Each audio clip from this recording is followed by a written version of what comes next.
Grace Paley died in 2007. She is the greatest writer and activist on earth. Some people know this, and they're a little offended that I, Barbara Selfridge, want to write about her. Who are you to write about Grace Paley? I've never even heard of you, and you've never heard of me. So any so-called biography that you write is not going to include me and all the time that Grace Paley and I spent playing ping pong together at Flight of the Mind.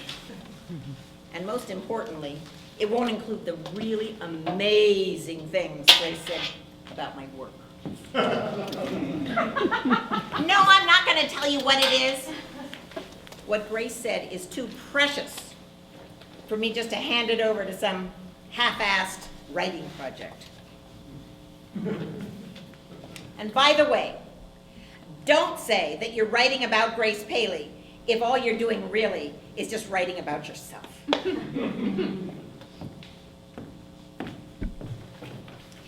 Other people have never heard of Grace Paley, and they're also a little offended that I, Barbara Selfridge, want to write about her. You can't just say that she's the greatest writer on earth. For one thing, I've never even heard of her. And for another, who are you to make that kind of judgment for me? If you want this to be an introduction to her, you need more Grace Paley and less Barbara Selfridge. Tell us what you think makes her work so special. And by the way, don't say you're writing about Grace Paley when all you're doing really is just writing about yourself.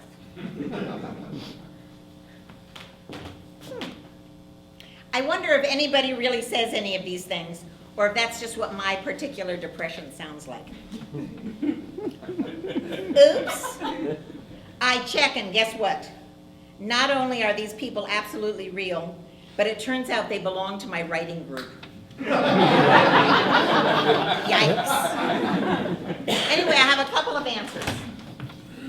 One is for the people who've never heard of Grace Paley. I just want to say how very, very much I envy you. Because you still have, ahead of you, falling in love with Grace Paley's writing. Of course, you probably won't love her if you're any kind of right-wing Republican. But for all of you, the personalist political feminists, lefty feminists, laughing at Grace's humor, at the sometimes self-mocking, then sometimes them-mocking jokes in Grace's work, that's going to be some of the greatest pleasure in your reading future. I am so happy for you, really. And for the people who, like me, are small-name writers who once or twice had big-name moments with Grace, well, please, please, please don't think that I'm trying to put my story before yours. Oh my goodness, I totally love your Grace stories, and I'd be so grateful to hear them. Like the writer in Provincetown, who told me that taking Grace's fiction workshop was the best week of her life.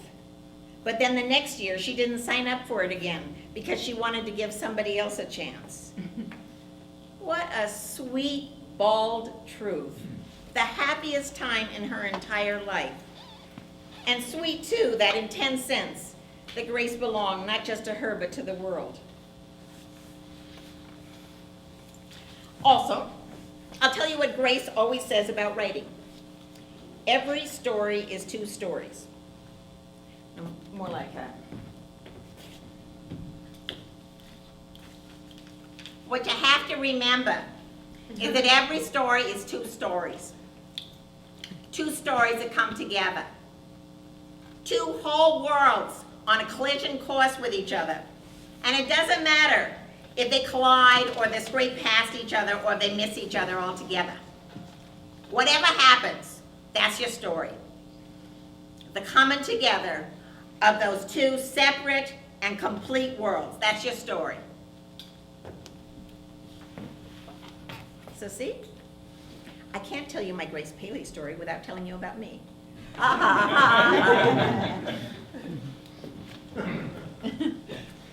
There's always so much tension when I arrive. I make the trip from California to Vermont maybe once or twice a year, and I'm there to be Grace's personal assistant, to sort mail and file papers and hopefully make things easier for her. But it always starts out tense. Sometimes Grace can barely speak to me.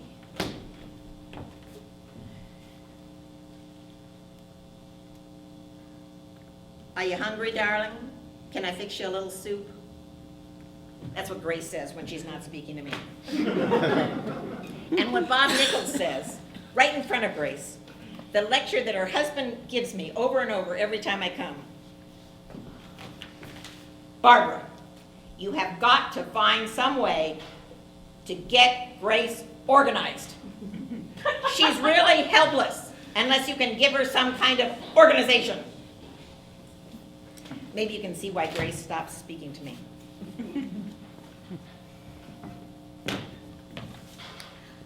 I don't want to set the world on fire. I just want to start a flame in your heart. Well, that's a lie. I totally wanted to set the world on fire. So all that tension, huh? And I'm very scared that you're going to think I'm pathetic. But I think, in fact, that's exactly what I am. Really pathetic. I'm one of the millions of people who want to change the world, end injustice, increase equality, yada, yada, yada. I'm not making fun here, because the world is so not so unfair, isn't it? Maybe especially if you have a sister like mine with brain damage, and you see what kind of life society gives her. But also if you have a super smart mother, and you see what kind of life society chooses for her. And then you realize, shit, we're all getting screwed here, aren't we? So I'm not the only failed revolutionary in the world, or even in this room, probably. Like I say, I think there's a million of us. And what happens to failed revolutionaries is that we fail.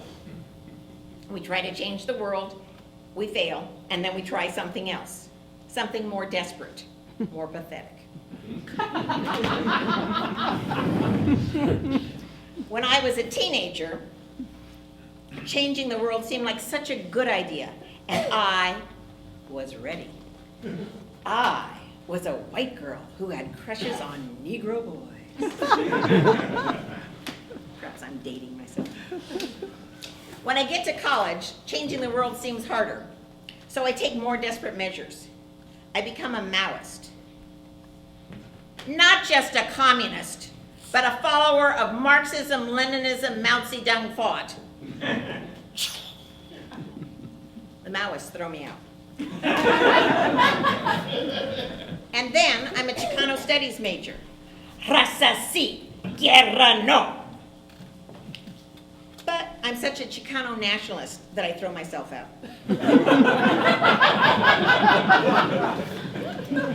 Then I'm a full-time socialist feminist. But nobody likes a feminist who's so heterosexual that she actually chooses celibacy when she could at least try lesbianism. Then I tried teaching neo-colonial class analysis as a high school teacher in Puerto Rico. My students call me Miss America.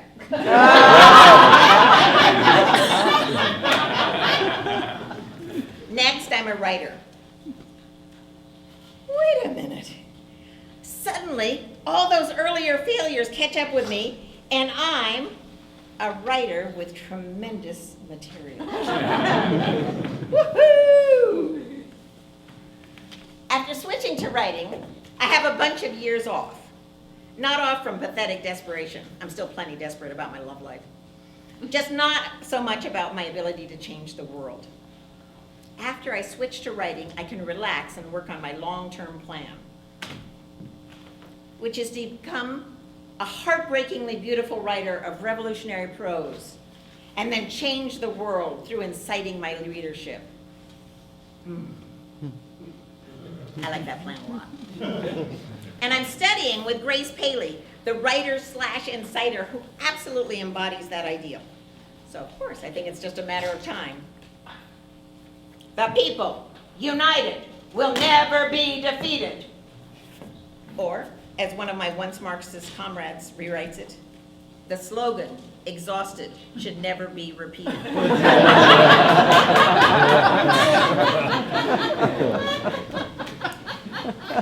A dozen years later, I'm suddenly in my 40s, and I'm still sort of a million miles from being published, let alone changing the world. I feel self-delusional, as stupid as all the kids in college who told me, I can't come to your demo because I'm planning to become powerful first, and then change things from within the system. Oh God. And here's me falling for that same lazy-ass narcissistic fantasy. So I go a little desperate.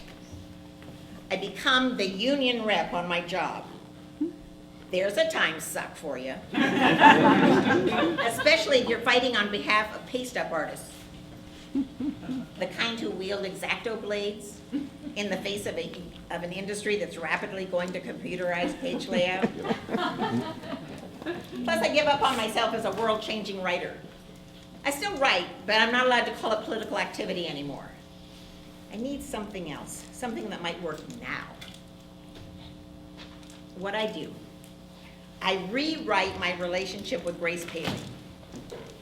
I decide that Grace is no longer my mentor and role model. Now, getting Grace Paley and her writing out into the world, that's how I can make a revolution. I didn't make this up. Her husband did. The very first time I visited them in Vermont, Bob Nichols took me aside. Grace has the ear of the public, Barbara. What you're doing here to help Grace get organized, that's better political work than these other people going to Nicaragua or El Salvador. Bob Nichols is infinitely more organized than his wife. Maybe you guessed. So am I. But neither one of us has the ear of the public. That's part of it, Grace being so infinitely read and infinitely loved. And the other part is my belief in women's work.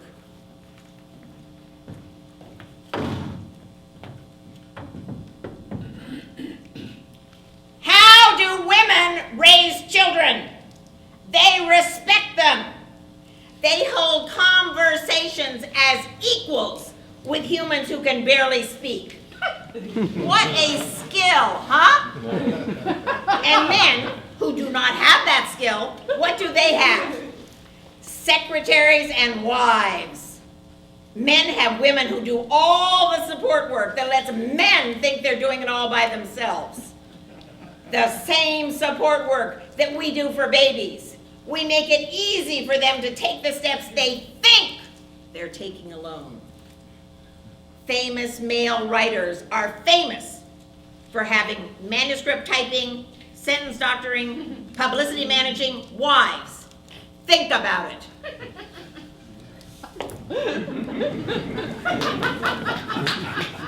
So I think about it. And I think, doesn't Grace Paley deserve that kind of support? And aren't I sort of uniquely capable of giving it to her? For one thing, I never make Grace choose between writing and politics. And for another, I'm available. I have that newspaper job, but believe me, I could leave it at a drop of a hat. Now the pathetic part is that Grace Paley doesn't want my support. Bob Nichols, after telling me that I do such high-level political work for Grace, Bob doesn't want me to come back to Vermont and do any more of it. I'm too underfoot. I'm always sleeping in Bob's bed, in the bed in Bob's study when he wants to write, or sleeping on his couch when he wants to drink his tea. Bob gets up at 5 o'clock every morning to drink Lapsang Souchong tea and clear his head before he writes. So it doesn't matter where Grace tells me to sleep. If I'm not up at 5 ready to switch rooms, I'm in Bob's way. I'm underfoot. Grace agrees with Bob. I know she does. And so, while I call and call, trying to set up a visit, I can hear Grace resist. Maybe later, darling, when things aren't so busy here. Oh, Grace, sure. I just thought it would be good if I came now to get things ready for your tax lady. Oh, darling, you're right. Maybe we can figure something out. Pathetic, huh? Who can say no to somebody offering to help you with your taxes? It feels like stalking, like the pervert who offers candy if you'll get in his car. Anyway, there I am in my 40s, with Bob and Grace already in their 70s, and eventually, once or twice a year, I win. Grace invites me to come help her, then she uninvites me, and then we find another date, and then postpone that one, and postpone, but eventually, Grace gives up and I come to Vermont. I don't come for very long. You know that saying about fish and visitors smelling after 4 days? And for the first 2 days, Grace and I tackle the millions of letters and bills and unsolicited manuscripts that have piled up on her wood plank of a desk. We're searching the pile for gigs, invitations for Grace to come speak or give a reading, for income. And I'm not saying that my work helps support her financially, or even that I'm doing the bulk of the searching. Really, it's all Grace. Grace reading every letter. Grace making the follow-up phone calls. I just open the envelopes for her. I put dates on the gig letters when they want her. And I move them into the blue file folder she keeps on the file cabinet to the left of her desk. And I move any of Grace's writing to the small table to the left of her typewriter. For the first 2 days, there's no chance that we'll look at it. But I'm getting it ready in case we have time later that visit. That's the payoff for all this tension, you know. At the end of every visit, Grace starts to feel caught up, less burdened by all this unanswered, unopened, unsolicited correspondence. And Grace, if she's caught up, Grace becomes Grace Paley, the writer. Hey, Barbara darling, come here a minute, will ya? I want to read you something.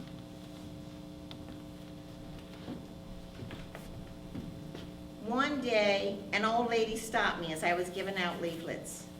I loved her at once, because she reminded me of my own mother and several aunts, who seemed in their construction to have only good posture to offer in the fight against gravity.